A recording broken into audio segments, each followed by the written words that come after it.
And there are hundreds of units, there are tanks, infantry, artillery going off. The other sort of is the fidelity.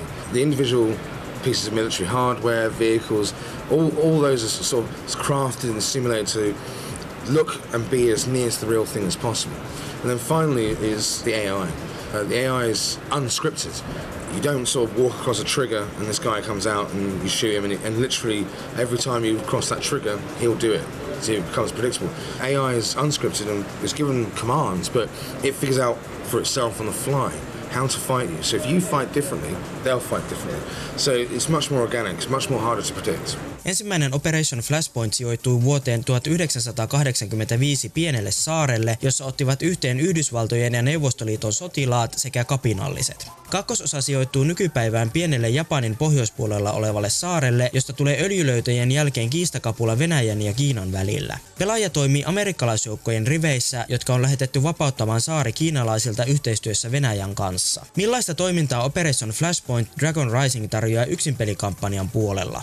We really want to have a single-player campaign that achieved two things.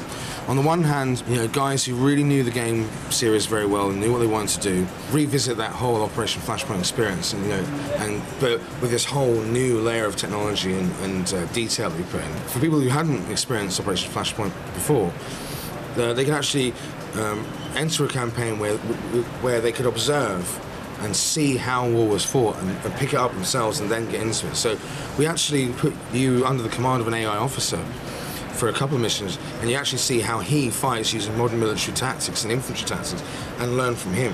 So it's all about having that kind of flexibility for people to get into it.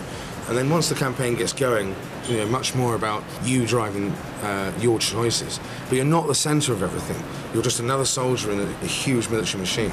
Realistisesta sodankäynnistä monille tulee mieleen poteroissa tai juoksuhaudoissa kykkiminen, mutta tällaista ei kuitenkaan ole luvassa. If you saw Iraq or Afghanistan in 2003, digging a trench is an invitation for somebody to drop a very big bomb on you.